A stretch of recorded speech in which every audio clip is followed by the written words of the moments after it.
Montana Territory, 1882. The wind howled low through the cottonwoods lining the Yellowstone River as Beatrice Janion shoved the last broken chair leg into the stove, watching the fire catch like it owed her something. She had not expected to make it through another winter. Not after her husband died 5 years ago, not after both her sons rode off east and never wrote back, and certainly not after the bank claimed half her land last spring. But here she was, 51 years old, tired clear through her bones and still standing. What she had not expected, though, was the knock on her door just past sundown. She opened it with a rifle in hand, heart already prepared for the worst.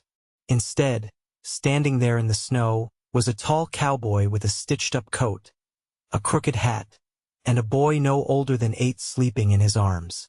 "I am sorry to bother you," the man said, voice rough like gravel but polite. "We got caught in the storm. My horse went down. We just need a place to get warm for a bit." Beatrice studied him. His boots were soaked through, the boy's cheeks red from windburn. She did not recognize the man, which was unusual. She knew near every soul within 20 miles. "You are not from around here." "No, ma'am." He shifted the boy gently in his arms. "We were headed for Miles City. I was told there was work there. I am Malden Lark. This is my son, Levi." She stepped back, motioned him inside. "Fire is nearly out, but it is better than nothing." He nodded his thanks and stepped in, careful not to track too much snow across her worn floorboards. Beatrice closed the door behind him, then went to the stove and threw in another stick of whatever would burn. "Sit," she said. "You both look half frozen. I will get something warm." The boy stirred, lifting his head from his father's shoulder. "Is this a hotel, Pa?" Malden smiled down at him. "No, son. A kind lady let us in." Beatrice poured what was left of the boiled parsnip soup into 2 tin cups. It was thin but hot. She handed them each one and sat down across from them, the chair creaking beneath her. "You do not have a wife?" she asked, watching the boy slurp down the soup like it was gold. Malden looked at the cup in his hand. "She passed 2 years back. Fever caught her fast. After that, it was just me and Levi." Beatrice nodded once. "Mine died 7 years ago. Pneumonia. I buried him behind the barn." They were quiet after that. The fire popped. The wind whistled through the cracks in the windows. "You live out here alone?" Malden asked. "I do. No children. Had 2. Grown now. One in St. Paul, the other chased gold down to California. Neither of them right." Levi had fallen asleep again, curled up on a rug by the stove. Malden draped his coat over the boy's shoulders, then leaned back against the wall. "You are strong," he said. "Living out here alone."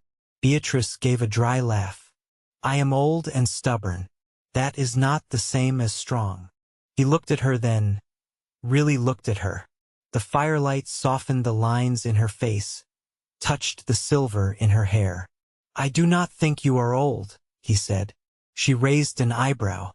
"How old are you, Mr. Lark?" 35. She let out a sharp breath. "You are a boy." "I have not been a boy since I was 12 and digging graves for cholera victims in Kansas." She looked away. That kind of truth had weight. She could feel it settle between them. "You can sleep here tonight," she said. "But come morning you will need to move on. I do not have much." "Understood." He paused. "But if you would let me tomorrow, I could fix that barn door swinging in the wind. And the fence. I saw it coming up." Beatrice crossed her arms. "You offering to work for a place to stay?" "I am offering to help." She studied him again. The way he sat straight, serious. The way he looked at her like she was not invisible, like she was worth hearing. "You can stay 2 days," she said. "No more." He nodded. "Fair enough." By the end of the 2nd day, the barn door was repaired, the fence mended, and Levi had followed her around the house like a pup, asking endless questions about chickens and root vegetables. Beatrice found herself smiling more than she had in years. On the morning of the third day, Malden came in from chopping wood with snow crusted in his beard. He shook it off, set the axe by the door, and looked at her with something quiet in his eyes. "I know you told me to leave today," he said. "But truth is, I do not want to." Beatrice froze. "Why?" "Because you are the first person in a long time who makes this world feel less empty." She swallowed hard. "You are too young for me." He stepped closer. "You are not too old for love." She looked away, but he reached out, his hand grazing hers. "I have waited my whole life for someone like you," he said, voice low, steady. "Someone who knows how to survive, who does not flinch at silence. Someone who sees me." Her throat tightened. "You do not know me, Malden." "I know enough," he said gently. "And I would like to know more." Levi came running in then, holding an egg in both hands like it was treasure. "Miss Beatrice." The hen laid one. She smiled, heart aching in a way she had not felt in years. She took the egg carefully, fingers brushing Levi's. "Maybe you two should stay," she said softly. Malden's eyes met hers. "We would like that." And for the first time in a long time, the house felt full. The snow eased off by mid-morning, leaving a soft crust across the yard that crunched under boots. Beatrice stood on the porch in her shawl, watching Levi roll a wooden hoop across the clearing with a stick. He laughed when it toppled over, chasing it with a kind of joy that settled deep in her chest, quiet, unfamiliar. Behind her, Malden stepped out of the house carrying a dented tin basin and a wash rag. He set them down by the rain barrel and rolled his sleeves past his elbows. "You keep rainwater even through winter?" he asked, glancing at the ice she'd chipped loose earlier. "I keep what I can," she said. "Spring's still far off." He dipped the rag in and scrubbed at his neck and forearms, steam rising from his skin in the cold. She turned her eyes away, but not before noticing the pale scar that cut across his shoulder, thin, old, jagged. Neither of them spoke of it. "You always done your own mending?" he asked after a moment, nodding toward the pile of clothes she'd been stitching earlier. "Since I was 17. He wrung out the rag, hand steady. "You're good at it. Neat stitches." She looked at him then. He wasn't trying to flatter, just noticing, the way people did when they shared space and time and started seeing things that others passed over. "I was a schoolteacher before I married," she said. "Didn't need much more than a needle and a book back then." He blinked. "You taught?" "In Helena, before my father passed and I came back to help my mother. Then I met Edward." Her voice thinned. "That was the end of schooling." Malden nodded, not pushing further. "You ever learn to read?" she asked. He glanced at her. "Enough to make sense of train schedules and town signs." "I could teach you more," she offered, surprising herself. He smiled, faint and quiet. "I'd like that." The wind shifted and she turned her face from it, pulling the shawl tighter. "Was Levi born in Kansas?" she asked. "No. We were living near Dodge when he came. My wife's people were from Missouri. She liked to garden. Said she wanted to grow squash tall as her knees." He paused. "Never got the chance." "I'm sorry." "I know." He finished washing and stood, drying off on the edge of his coat. Levi came sprinting up just then, cheeks pink with cold. "Miss Beatrice, there's a fox print behind the henhouse." She handed him a pail. "Sprinkle ashes around it. Fox doesn't like the smell. Might help." The boy nodded solemnly and ran back around the corner. Malden watched him go, then looked back at her. "You've got ways passed down, don't you?" Beatrice didn't answer right away. "My grandmother came on a wagon from Virginia. She knew how to keep mice out of flour and how to set a broken finger with 2 twigs and wool. My mother taught me the rest." He stepped toward her, close enough for her to feel the warmth coming off him. "You ever get lonely?" he asked. She looked out over the trees. "Sometimes, but I've learned how to fill the hours." He was quiet for a moment. "You don't have to anymore." She turned to him slowly. "You don't know what staying would mean." "Yes, I do." She met his eyes. There was no rush in them, just steadiness. He wasn't asking for a promise. He was offering something patient. Inside, Levi's voice echoed as he talked to the hens. She hadn't heard a child speak like that in her home in nearly 2 decades. "Then," she said, voice low, "you'll need to learn how to split seed potatoes and set snares for rabbits. My hands aren't what they once were." His face softened. "I'll learn anything you ask." She stepped down from the porch, boots crunching in the snow, and passed him the bundle of mending. "Start with stitching that patch on the back of Levi's trousers. He tore it this morning." He took the clothes with both hands, nodding. "I'll do it right." "I know." They moved inside together without another word, the door shutting gently behind them. The wind passed through the empty yard, but the house held stillness and warmth now, like it remembered the shape of a full life. The wind had settled by dusk, leaving behind a sky scraped clean of cloud and a quiet so clear, it made the world feel paused. Beatrice stood at the edge of the field, one hand resting on the top rail of the fence Malden had repaired days earlier. The snow there had begun to melt in patches, revealing the dead grass underneath, stiff and flattened, waiting for spring. Behind her, she heard the slow tread of boots in half-thawed mud. Malden came to stand beside her, his coat buttoned up tight, Levi's wool cap pulled down over his ears. "I checked the traps," he said. "Caught a rabbit by the creek. Left it hanging in the shed. I'll skin it in the morning." She nodded without looking at him. "That'll stretch the stew another day." They stayed there a while, shoulder to shoulder, watching the last of the sun fade behind the ridge. A pair of crows cut across the sky, heading west. "You ever think about leaving this place?" he asked quietly. "I did once," she said. "The summer after Edward died. I packed up the wagon, got as far as Billings. But I couldn't make myself go farther. The land was his. I couldn't leave him behind." Malden glanced at her. "You think he'd want you alone the rest of your days?" She didn't answer right away. Her jaw shifted, the way it did when she was weighing something heavy. Then she turned to him. "Edward was a good man, steady, kind.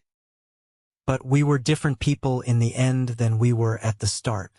You live beside someone long enough, you see all the things they don't say." Malden's brow furrowed, but he kept quiet, letting her speak. "He never once told me he loved me, not in all our years.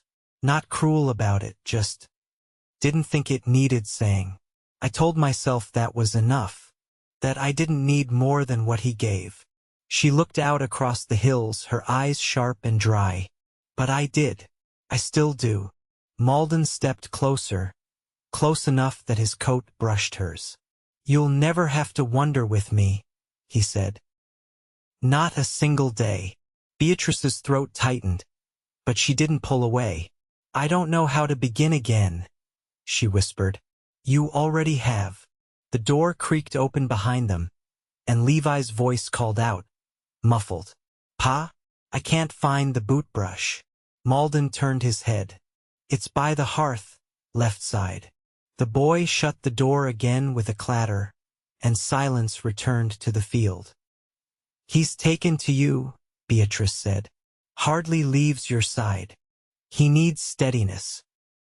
You've been that for him. I don't know if I remember how to raise a child. You don't have to do it alone." A breeze passed through the naked branches behind them, brittle and fleeting. She turned to face him fully. "You mean to stay, then?" "I mean to belong, if you'll let me." Her hand found the inside of his coat, fingers curling into the worn flannel beneath. "I've waited so long with nothing but silence," she said. He touched her cheek with the back of his hand, rough and warm. Then let's fill the rest with something better. They stood like that until the cold bit at their ankles, until the stars began to prick through the purple sky. When they went back inside, Levi had fallen asleep against the hearth, boot brush tucked in his lap. Malden bent to lift him gently, carrying him to the cot they'd tucked beside the pantry. Beatrice watched them both, a quiet steadiness settling in her chest. Later, she laid out 2 quilts on the bed in her room, her fingers moving without thought. She turned when she heard Malden's steps behind her. "You sure?" he asked. She nodded. "I don't want to sleep alone anymore. Not if I don't have to." He crossed the room, stopping beside her. "You don't." She folded back the quilt and climbed in, the mattress dipping with his weight beside her. His hand found hers beneath the covers, fingers lacing slow and certain.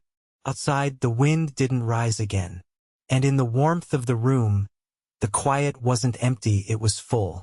3 weeks passed, and the land began to loosen beneath the frost. The creek ran faster, churning with meltwater and bits of broken ice. Beatrice could feel it in her knees, the slow shift of the earth finding its breath again. She stood by the root cellar with a woven basket, lifting the hatch with a grunt. The hinges groaned, damp and stiff. Inside, the last of the winter potatoes were beginning to sprout. She ran her fingers across their thick skins, selecting the ones still firm enough to cook. Behind her, the steady rhythm of an axe met the air, splitting wood near the shed. "Those won't keep much longer," Malden said as he approached, wiping his hands on the hem of his shirt. "They'll last long enough," she answered, setting the basket on her hip. "I'll boil them with onions tonight." He walked beside her toward the house, his gait slower than usual. "You limping?" He gave a slight nod. "Pulled something in my leg yesterday lifting the water barrel. Just needs rest." "You should have said something. I didn't want to fuss." She stopped by the door and looked at him. "This isn't the trail. You don't need to grit your teeth and keep on. Not here." His eyes held hers. "I know." Inside, Levi sat cross-legged at the kitchen table, carving a block of pine with a penknife. He looked up, his hands dusty with shavings. "It's a bird," he said, "like the ones that live in the cottonwoods." "You're getting the shape right," Beatrice said. "Try curving the wings more." He nodded, tongue between his teeth as he worked. That evening, Malden settled into the rocker by the window, his legs stretched out and wrapped in a cloth soaked from the creek. Beatrice poured hot water into the washbasin and set a bundle of dried mint beside it. "Steep this and drink it before bed. Does it help? My mother swore by it for sore joints. Said it calmed the spirit." He took the bundle from her hand, brushing her fingers in the process. "Your hands are warm. They've been near the stove all evening." "No," he said. "They're warm in a way I haven't known in a long while." She looked at him, unsure how to answer that, so she didn't. Instead, she sat across from him and began knitting a new pair of socks from a bundle of gray wool. Levi had taken the last decent pair for his growing feet, and the air in the bedroom still crept in through the floorboards. Malden watched her needles move. "You always make things so exact. There's no point doing something halfway." He leaned forward, elbows on his knees. "That how you learned to live too?" She didn't look up.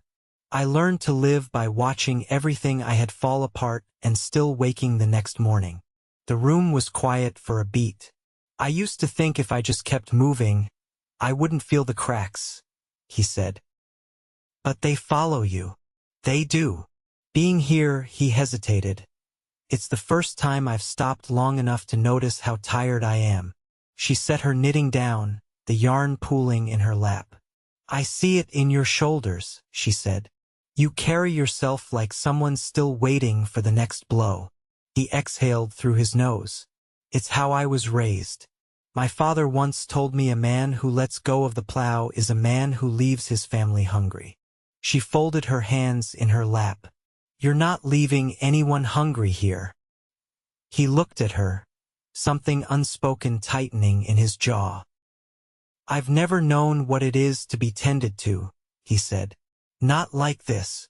She stood, moved to his side, and knelt to check the wrap around his leg. Her touch was practical but not cold. She adjusted the cloth, then rested her palm over his shin. Steady.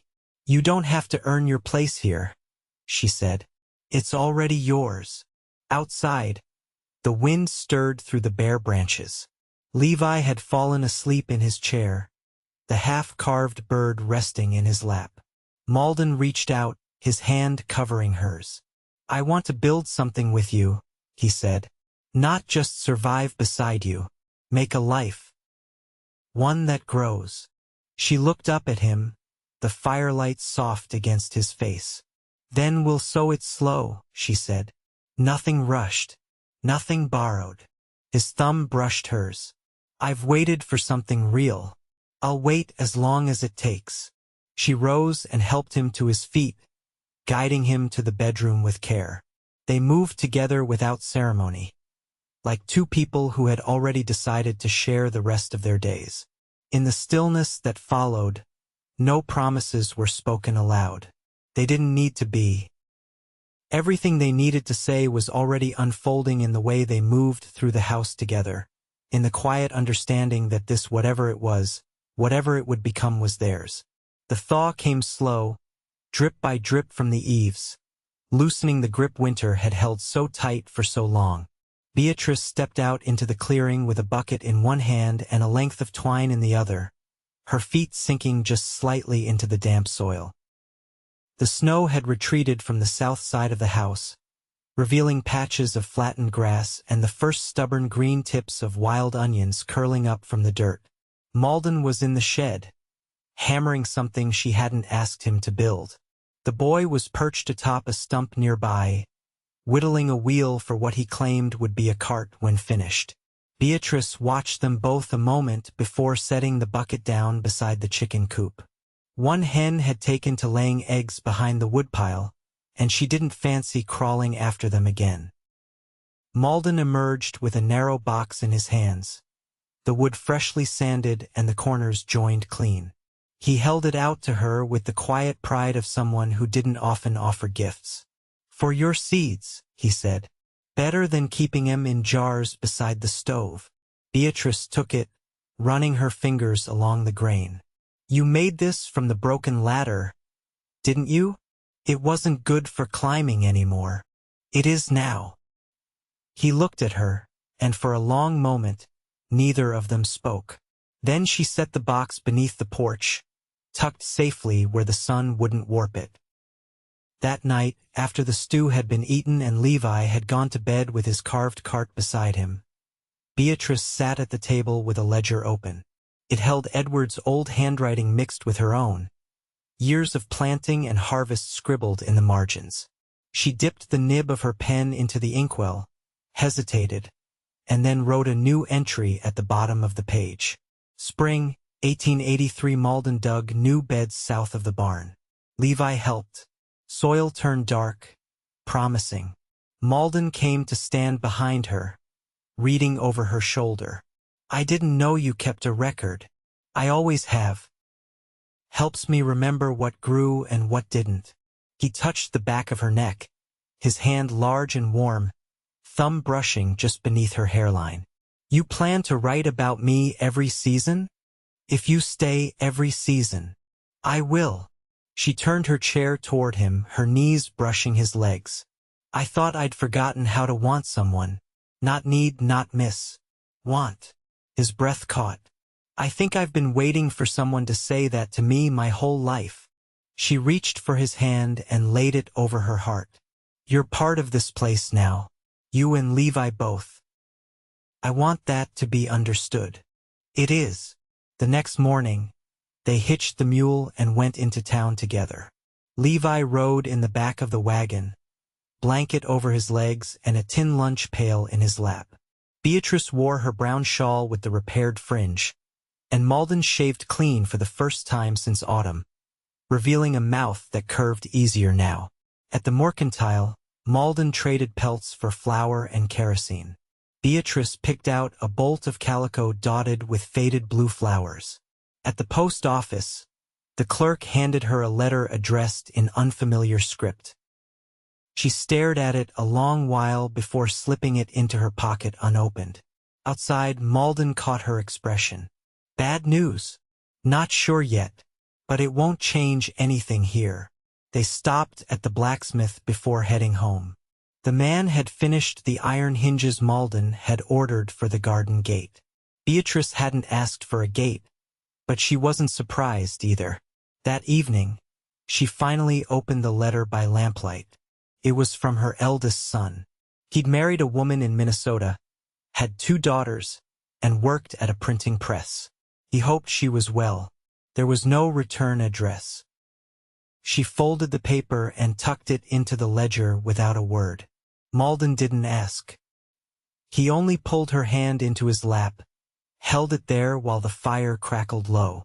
By early summer, the garden bloomed with beans, squash, and the beginnings of corn. Malden added a second row of fencing and built a bench beneath the cottonwoods where the 3 of them sat after supper, passing a harmonica between them and taking turns trying to play. Beatrice watched the boy stretch taller, his shoulders beginning to square. Malden taught him how to tie fishing knots and shoe a mule. She taught him how to read the sky before a storm, how to tell good seed from bad. One evening, as the sun dipped low, Malden knelt in the garden with dirt on his palms and a ring in his pocket. It wasn't gold, just a simple band made from a river stone smoothed and set into a bit of carved wood. He'd made it with the same care he gave to every small thing in her life. "If I ask you to marry me," he said, "will it change the way we are?" She stood over him, wiping her hands on her apron. "Only if you stop listening when I speak." "I won't." "Then yes, Malden Lark. You can ask me." He rose and took her hand, slipping the ring on her finger. It fit snug, as if it had always belonged there. They married beneath the cottonwoods 3 weeks later, with Levi standing between them holding a bouquet of wild yarrow. There were no guests, no preacher.